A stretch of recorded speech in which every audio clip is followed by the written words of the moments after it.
Et salut les rôlistes, c'est Lozatal. Alors, j'espère que vous allez bien parce que nous, on est reparti pour cette aventure. Alors, on a eu beaucoup de lore dans les deux derniers épisodes. Donc, ce qu'on va faire, c'est qu'on va pas parler tout de suite à Irabes ni aux autres PNJ qui pourraient traîner dans la taverne. On va faire ça, on va dire un peu plus tranquillement et mélanger un peu plus avec les différentes actions qu'on va aller faire. Mais on va les récupérer quand même au moins une personne qui nous sera très utile pour la suite. Donc une petite quête qui va nous permettre de recruter un gentil petit compagnon. Très sympa. Wolfjit. Je sais pas si c'est... non, Wolfjit. Wolgif. Bon, bref, moi je l'appelle Wolfjit, hein, et puis démerdez-vous. Alors, c'est parti.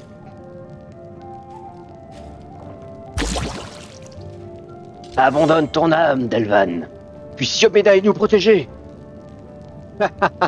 Je t'ai bien eu une fois de plus. Ça fait combien aujourd'hui? Ah, tu peux te les mettre où je pense, tes blagues, le tieflin. Oh là, doucement, faut pas s'énerver comme ça, chef.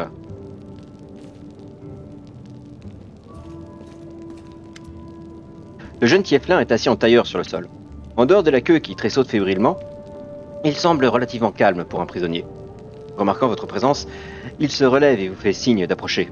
Hé, chef! Oui, vous là, les faibles. Venez voir par ici, il faut que je vous cause d'un truc extra important. Va pas ennuyer les braves gens, Wolfjit, ou t'auras affaire à moi, dit Delvan le garde. Bah, qu'est-ce que ça peut bien te faire, Delvan? Je suis sous ta garde, c'est vrai, mais personne n'a dit que j'avais pas le droit de l'ouvrir, hein. Et t'es qui? Wolfjit Jefto. Je suis dans les affaires. Je vous déniche tout ce que vous voulez. N'importe quoi. Sauf que là, j'ai un tout petit problème. Le tieflin secoue ses chaînes en vous adressant un regard éloquent. Et qu'est-ce que tu veux? Ah, je vous fais le topo. C'est très simple et ça prendra pas plus de 30 minutes. Suffit qu'on se pointe quelque part, qu'on y fasse Cosette. Et pour vous remercier, je vous déniche ensuite tout ce que vous voulez. Vous êtes un peu juste sur les rations? Pas de problème. Vous avez besoin d'équipement de parchemin? Ah, c'est comme si c'était fait. Quand vous avez besoin de mon aible, vous sifflez et j'accourfis ça. Je suis pas manchot non plus avec un couteau et je connais même un ou deux petits tours de magie derrière les fagots. Vous parlez d'un escroc, fait Devlan. S'il savait lancer des tours, il y a longtemps qu'il serait plus là, l'animal. Oh, faut pas l'écouter, chef. Il trouverait à critiquer la reine en personne. Je vous serais utile en combat. Et je vous vendrai ce qu'il vous faut à des prix défiant toute concurrence. C'est vraiment votre jour de chance. Il y en a pas deux comme moi dans tout Kénabre. Et pourquoi t'es enchaîné? Oh, allez pas vous attarder sur les détails, chef. Faut pas s'emmerder, s'enfermer dans le passé, ni même se projeter dans le futur, hein. Ce qui compte, c'est l'instant présent. C'est un voleur, on l'a pris la main dans le sac. Voleur, d'accord, je vois. Et ton petit tour là, ton ombre, qu'est-ce que c'était? Le tieflin s'esclaffe, un sourire aux lèvres.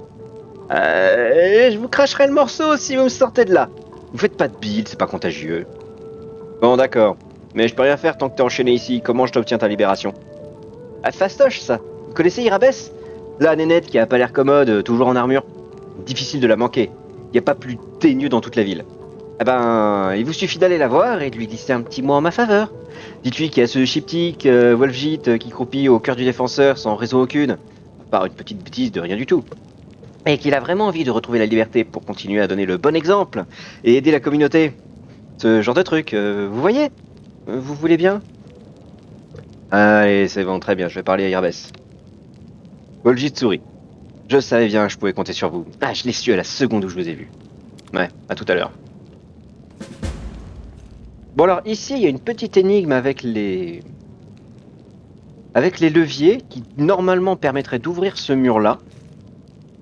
Mais j'ai pas trouvé la solution, donc bah tant pis. Alors, on va retourner voir Irabes. Alors là, ça nous amène vers dehors, mais on va pas y aller tout de suite. On va d'abord s'occuper d'Irabes et de libérer Wolfjit. Parce que là, pour le moment, bon, on est d'accord, hein. Camélia, niveau utilité en combat, c'est pas la folie. Heureusement que j'ai justement Scylla qui envoie un peu plus de steak, et puis bah évidemment il y a mon main. Et Lan qui à distance fait un joli petit carnage, hein, on va pas se mentir. Hop là. Iravet se frotte les yeux, et ses yeux rougis et fatigués. Alors, comment ça se passe? Il y a un tieflin enchaîné au cœur du fonceur. Qu'est-ce qu'il fait là? Irabès hausse les épaules avec dédain. Bah, Vol'jit est une petite frappe. Il est membre d'une bande de voleurs qui s'y vit à Kennabre. Les aigres félins, comme on les appelle par ici. Récemment, ces rats ont essayé de cambrioler le magasin d'objets magiques. Malheureusement, nous n'en avons passé qu'un seul. Les autres ont réussi à décamper. Il n'y a aucun autre endroit où l'enfermer. Alors, il a gagné un séjour au cœur du défenseur. Depuis, Vol'jit n'arrête pas de nous bassiner pour qu'on le libère ou que quelqu'un se porte garant pour lui. Vous a demandé de glisser un mot en sa faveur, c'est ça? Irabès vous lance un regard pensif, puis hausse les épaules. Bon allez, si ça vous chante, pourquoi pas. Au moins ça nous fera un souci de moins. De toute façon, nous ne pouvons pas vraiment nous permettre d'assigner un soldat à la garde jour et nuit d'un voleur minable. Si vous l'embarquez, j'espère qu'il vous sera utile. Bon, alors du coup, toutes les discussions là, comme je vous disais, on en parlera là dans un autre épisode. Très bien, Kyomedai vous protège. Parce que là, 2 épisodes de pure lore, ça fait quand même un petit peu beaucoup. On va essayer de faire un petit rythme, d'alterner un petit peu quand même. Alors, on retourne chercher Vol'jit. Hop, on va parler à Delvan, je crois, en premier. Non, c'était pas le Delvan. On va directement à Vol'jit. Vol'jit est toujours assis au même endroit et sa queue continue à tressauter avec nervosité. Alors, chef, vous avez du nouveau? Oui, j'ai parlé à Irabès. Et j'ai décidé de vous prendre dans mon groupe. L'avenir me dira si j'ai eu raison. Vol'jit se relève d'un bond et se frotte les mains de joie. Ah, vous devez avoir un sacré bagou. Allez, Delvan, dépêche-toi de m'enlever ces trucs, je suis libre. Vous allez le regretter. Ce Tieflin est un voleur, il va s'en prendre à toutes vos possessions, c'est moi qui vous le dis. T'as vraiment un fond de méchanceté, Delvan, hein. C'est mesquin et cruel ce que tu fais. Surtout quand tu pourrais tout simplement te réjouir pour ma pomme. Tu me fais vraiment de la peine, tu sais. Allez, je te laisse là, en tête à tête avec ta tristesse. Adieu. Libéré de ses chaînes, Vol'jit se frictionne les poignets. Bon chef, faut qu'on cause affaire, maintenant. Commence-t-il en jetant un regard aux alentours avant de s'assurer que personne ne vous écoute. Je suis un membre de la bande que les gens d'ici appellent les aigres félins. Nous, on parle plutôt de grande famille. Non, enfin bref. Après la visite de cette boutique, je me suis retrouvé coincé ici, au cœur des défenseurs, où un petit oiseau m'a vite soufflé que Kirismei, ma chère frangine, voulait me voir et me poser quelques questions. Vous me suivez? J'ai déjà ma petite idée sur la suite des événements. Kirismei se ronge sûrement pas les sangs pour moi. Hein. Je ne vais pas se contenter de me demander comment je me suis tiré d'affaire. Non, à mon avis, il s'est passé quelque chose de grave. Et je suis sûr qu'il veut me mettre ça sur le dos. Du coup, je me demandais comment j'allais faire, tout seul. Heureusement que vous vous êtes pointé au bon moment, chef. Vous allez voir, ça sera facile. Il vous suffira de rester derrière moi en prenant l'air menaçant, et je me charge du reste. Je trouverai bien un moyen. Allez, en route, je vous montre le chemin.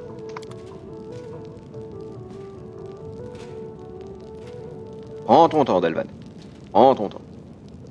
Donc du coup, là, l'objectif, c'est de faire la quête en premier de Vol'jit, parce que l'avantage, c'est que c'est extrêmement proche du cœur du défenseur, quand vous verrez sur la map.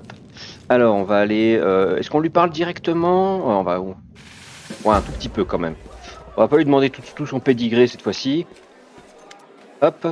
Vol'jit vous salue d'un geste amical de la main. Salut, chef. Vous avez envie de causer? Ouais, j'aimerais en savoir plus sur vous. Plus, c'est-à-dire... les membres de votre famille sont des tieflins, eux aussi? Ma famille? L'histoire est intéressante, à vrai dire. Mais je la raconte pas à n'importe qui. Mon papounet et ma petite maman tenaient une boulangerie. Ils avaient une belle vie, ils avaient la belle vie, sauf que les dieux leur avaient jamais offert d'enfants. Un jour, ma mère est allée laver son linge à la rivière et là, il y avait un panier qui flottait sur l'eau. Il y pionçait un adorable bébé tout potelé. C'était moi. Je tenais à ma main un mot qui empestait le parfum raffiné. Il disait « Prenez soin de mon petit ange ». Elle m'a ramené à la maison avec mon paternel. Ils ont tout de suite pensé que j'étais un cadeau des cieux. Ils m'ont élevé comme leur propre enfant. Quand j'ai eu 15 ans, ma petite maman m'a montré la couverture qui était dans le panier. Dessus, il y a les armoiries d'un royaume inconnu, brodées de fils d'or. Et depuis ce jour, je me suis mis en tête de retrouver mes vrais parents. Mais c'est pas facile, il faut de l'argent pour voyager. Alors, si vous avez une petite pièce ou deux à me donner, je vous rembourserai dès que j'aurai trouvé ma vraie famille. Vous avez ma parole. C'est pas crédible ton histoire. Vraiment? Ah zut, d'habitude les gens gobent tout ce que je raconte. Ils raffolent de ce genre d'histoire. Un joli bébé, un panier, une couverture, ça les fait tous craquer. Ensuite, ils me regardent différemment, comme si je valais mieux que parce que je pissais dans des langes brodés. La Vol'jit avec amertume. Bah, si j'étais vraiment un prince, je perdrais pas mon temps ici, vous pouvez me croire. Je suis déjà allé prendre ce qui me revient de droit et je serais revenu dans une armée. histoire de foutre les jetons aux gardes et aux marchands qui m'ont rossé toute ma vie. Bon, c'est pas pour demain la veille, hein. Du coup, vous voulez que je vous raconte ce qui s'est vraiment passé? La vraie histoire est bien plus barbante, hein. Pour commencer, mes vieux sont humains, aussi bien ma mère que mon père. Ensuite, ils vivaient dans un village du coin dont j'ai oublié le nom. Quand je suis né, mon papounet est entré dans une telle rage qu'il a failli tuer ma mère. Il l'a plaqué contre le mur en lui demandant pourquoi son fils avait des cornes et une queue. Maman lui a expliqué que Mémé avait fricoté avec un démon à une époque. Quand il a entendu ça, mon cher papa s'est pris une cuite. Il a saccagé la maison et il a mis les voiles. Moi, j'en ai aucun souvenir, évidemment. C'était ma vieille Mémé qui m'a raconté ça. J'avais à peu près 3 ans quand ma petite maman m'a amené à Kenabre pour me confier à elle. Elle lui a dit « Toi et ton démon, vous m'avez gâché la vie. Maintenant, t'assumes les conséquences. » Puis elle est partie. Je l'ai jamais revue. Pareil pour mon papounet. Par contre, elle m'a laissé une couverture. Ça, au moins, c'était vrai. Sauf que Mémé l'a brûlée parce qu'elle était infestée de poux. On n'aurait même pas pu s'en servir de chiffon. Comment ma vieille Mémé a réagi, à votre avis? Bah, vous croyez qu'elle a une révélation et qu'elle s'est sentie coupable et qu'elle a embrassé mes cornes? Si seulement. Wolfgit vous décoche un sourire narquois tandis qu'une étincelle brille dans ses yeux jaunes. Les gens lui menaient déjà la vie dure parce qu'elle s'était accoquinée avec un démon. C'était une paria. Alors elle s'est laissée aller à la colère. Dans une famille normale, les gamins ont le droit à de belles histoires pour s'endormir. Moi, les seuls trucs qu'elle me racontait, c'était que mon papounet était un bon à rien, que ma petite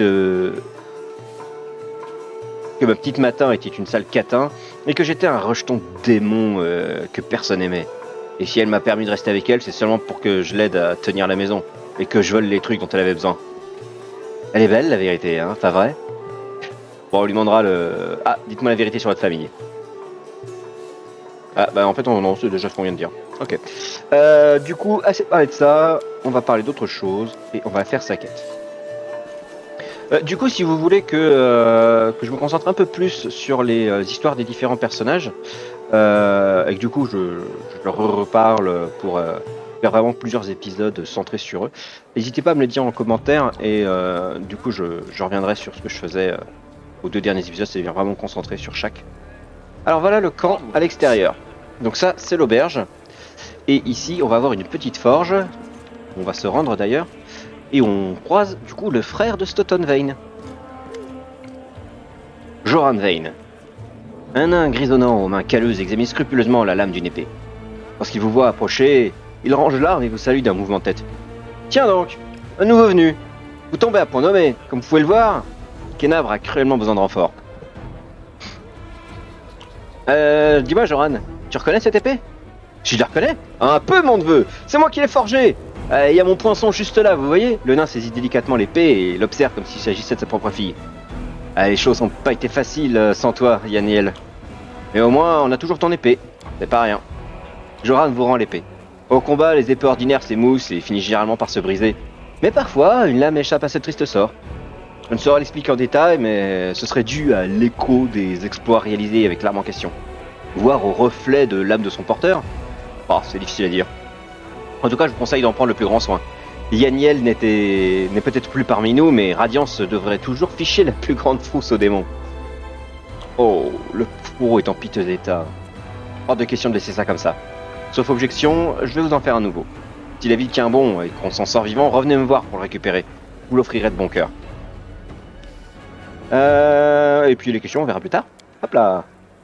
Ah si, je voudrais peut-être regarder un petit peu. Montrez-moi tes marchandises. On va vendre tout ce qui sert à rien. Hop. Alors, on vend tous les objets non magiques, tous les objets de maître, on s'en fiche. On vend tout. De toute façon, on ne s'en sert pas. Voilà, et on se sent d'un coup beaucoup plus léger. Wouh. Et on va vérifier l'équipement de tout le monde. Alors, c'est parti. Ça, c'est beaucoup trop cher, merci. Non, merci. L'apparence trompeuse, ça me plaît bien. Quand le porteur de cette arge plus 1 subit un coup critique confirmé, le bouclier crée 2 images miroirs. Faut subir un coup critique, c'est quand même assez rare. Donc non merci. Ah, l'écu plus 1, ça c'est intéressant. Elle a un écu normal. Bah, écoute, on va acheter l'écu. On va voir si j'ai assez d'argent pour le reste. Est-ce qu'on a crevice plus 1? C'est intéressant aussi. Pour 1400, je crois que j'ai assez. Hein.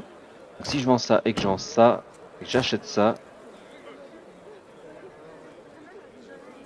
Oh, avec tout ce que je vends, en fait, ça me coûte pas grand-chose. Ah, pour le moment, c'est intéressant. Du coup, qu'est-ce que je peux encore acheter? Peut-être une arme. Ouais. Du coup, toi, tu gardes Radiance, donc il n'y a pas de souci.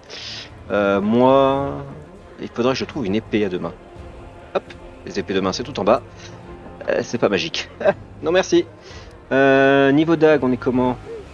C'est nul, c'est nul. Bon, tu me sais toujours de mettre, hein, mais pas non plus la folie. Une petite dague magique, ce serait pas mal. Dague d'attrition, ça c'est pas mal ça. C'est une arme de finesse, c'est normal. Une fois par round, lorsque cette dague plus un touche un ennemi, ce dernier subit un point d'affaiblissement temporaire de constitution. Sauf si cela devait réduire sa constitution en dessous de 5. Ça c'est très très très fort. À chaque fois qu'elle touche, donc une fois, mais au moins une fois par round, on diminue la constitution de 1. Ce qui veut dire qu'on fait encore plus vite descendre ses PV. Ça c'est pas mal ça. 6700. Aïe. Aïe aïe aïe aïe. J'ai clairement pas assez. On viendra la chercher plus tard. Et il y porte pas d'armure. Allez hop. On part déjà là-dessus. On va équiper notre Scylla, qui va se sentir beaucoup mieux. Voilà, 24 de CA là on se met bien là. Moi j'ai que 19, bon ça va, lui 17, d'accord. Là il est plutôt efficace. Camélia, la tête du bouclier. Et elle arrive à avoir 21. Aïe aïe aïe. Ok, c'est parti, on s'en va. Alors je pourrais récupérer tout ce qui traîne un petit peu et me faire des micro-sous, mais c'est pas très intéressant en vérité. Je le ferai peut-être hors enregistrement, de vider un petit peu tout ce qui traîne. Alors voici la map de la ville. On va afficher le nom des lieux, parce que sinon c'est pas très pratique. Voilà, donc la garnison grise, c'est là où on était, où la pierre de garde, donc l'énorme obélisque était. Nous, il va falloir qu'on visite tous ces lieux-là. Pour rappel, ici, on est payé pour enquêter. Là et ici, on est payé pour faire le ménage. Là, il faut juste qu'on récupère du loot, donc on le fera sûrement au passage en allant par ici. La ville ici est coupée en deux, donc il faut qu'on trouve le moyen de traverser. Pour ça, il faut aller à la place du marché qui est là. Et il faudra qu'on aille chercher le compteur qui se trouve à l'aile noire là-bas. À mon avis, pour le moment, le plus important, ça va être quand même de se rendre à la tour d'Estrode assez rapidement pour s'occuper de ce qui traîne là-bas. Puisque je vous rappelle que les documents qu'on a trouvés parlaient d'une troupe de démons qui était ici et qui soi-disant préparerait une attaque. Mais bon, ça va pas être pour tout de suite, on va commencer dans l'ordre, on va s'occuper de la mission Nouvelle Gîte, c'est vraiment juste à côté, on va pas cracher dessus. Hop, on traverse la petite faille, c'est sympa. Voilà.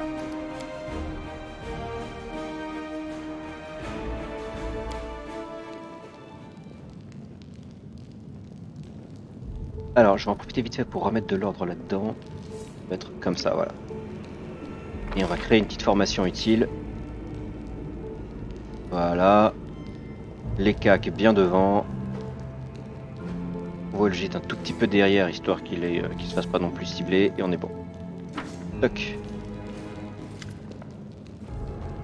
Le sous-sol est sombre et humide. Et vous êtes immédiatement frappé par l'hostilité manifeste des tieflins qui y sont rassemblés.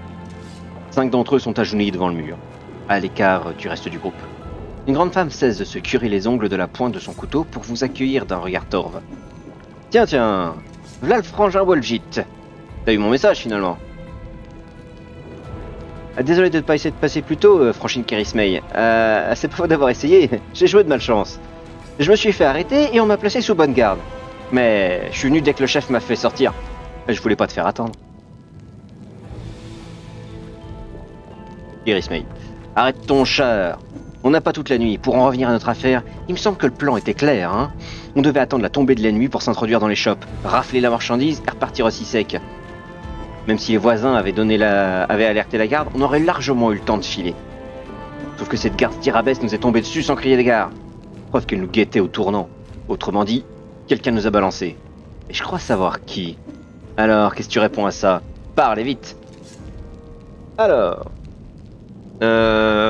moi personnellement je partirais quand même du côté loyal, même si mon personnage n'est pas loyal, parce que je trouve que la réponse est quand même un peu plus logique. C'est aux accusateurs d'étayer leur allégation, pas à Wolgic de prouver son innocence. Eh bah oui, hein, ça fait sens. peut pas se défendre de quelque chose qui est complètement faux.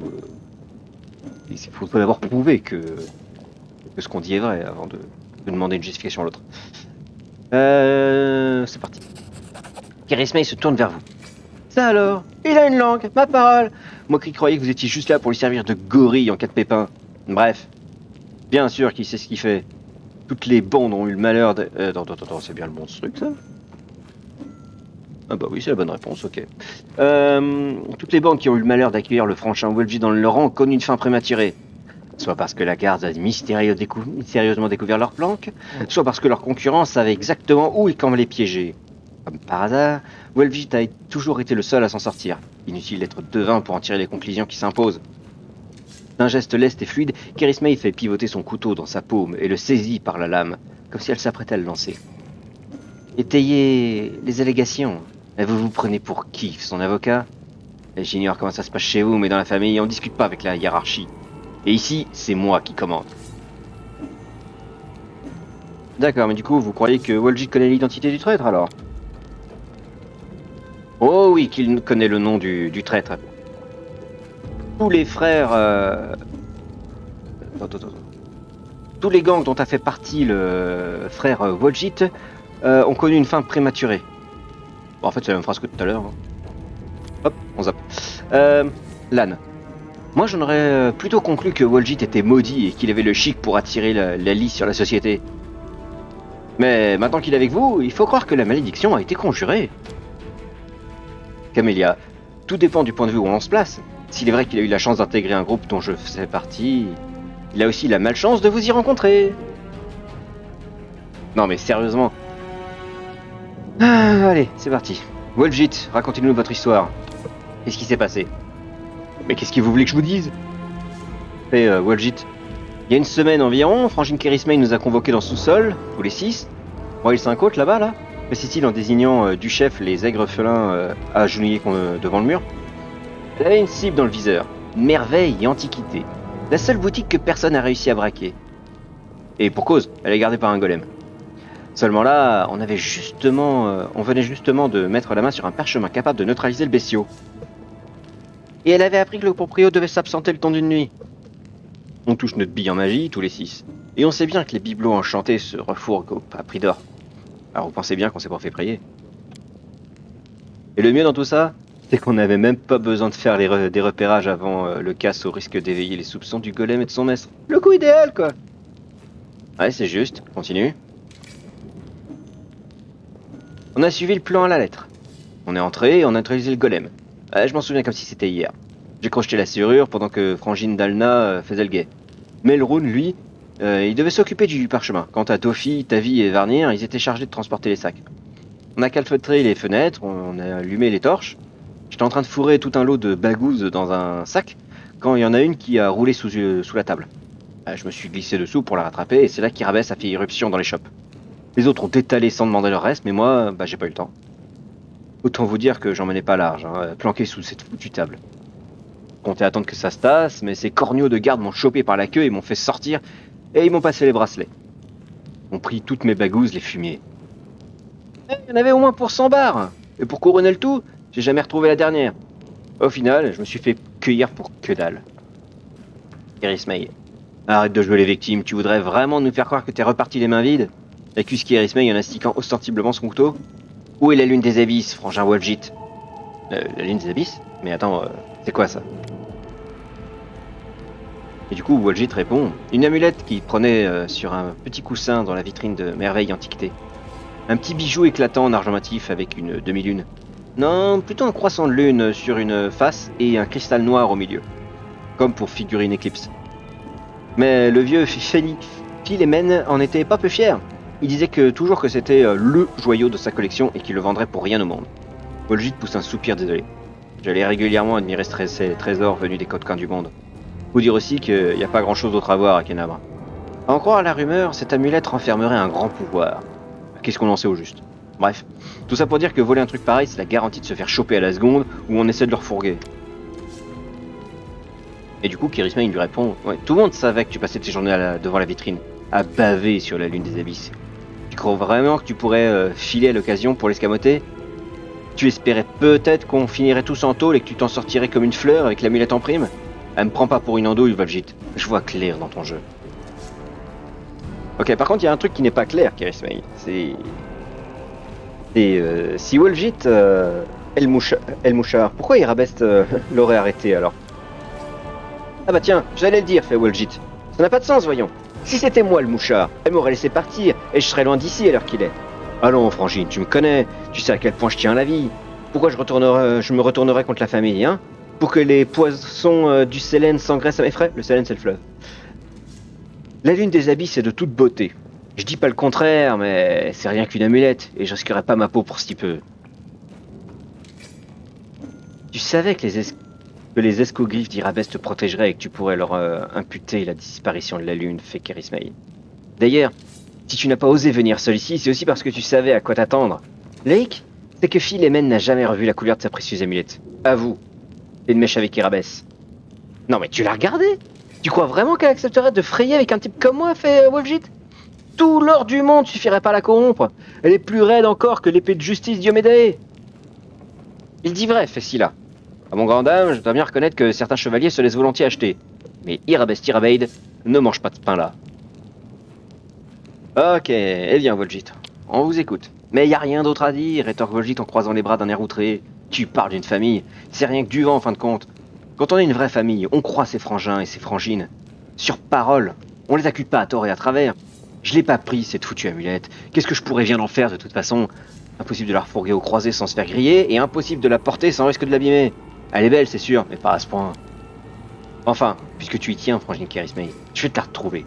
Quant au traître, je le traînerai jusqu'ici par les cornes, histoire que tu finisses pas au fond du Sélène. Par contre, j'aime autant te dire que ça va te coûter cher. En échange, je veux que tu me présentes tes plus plates excuses, ici et devant tout le monde. Tu reconnaîtras haut et fort que je suis un chic type et que tu t'es trompé sur mon compte. Ah, entendu. Tu fais partie de la famille après tout, alors je veux bien te laisser une chance. Mais si t'essaies de te carapater, frangin Vol'jit, sache qu'on te retrouvera où que tu te caches. Et d'ici là, tu passeras tes jours comme une bête traquée, sans jamais pouvoir fermer l'œil, de peur qu'on empoisonne ta pitance. Chaque fois que tu croiseras un tieflin, tu demanderas si c'est la famille qui envoie ses assassins à tes trousses. Tu vivras dans la crainte jusqu'au jour où tu seras fatigué de courir et que tu t'arrêteras pour reprendre ton souffle. Et ce jour-là, on te fera ta fête. C'est clair? On ne peut plus clair, frangin Kerismei. Ouais, pour un peu, j'en aurais fait dans mon froc. Bref, sur ces bonnes paroles, on a du boulot, chef. Faut qu'on aille dire à deux mots à cette sorcière d'Irabès. Elle vous connaît, elle acceptera peut-être de vous dire qui nous a balancé.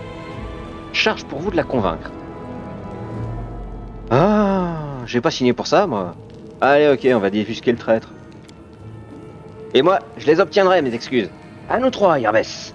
L'heure est venue de laver mon honneur. Ouais, très bien, démasquez le traître si vous pensez en être capable, mais faites vite. Le temps presse, et je n'ai pas envie de finir dans l'estomac d'un démon. Et c'est parti, nous avons notre quête. Et du coup, je vous dis à la prochaine. Salut, salut.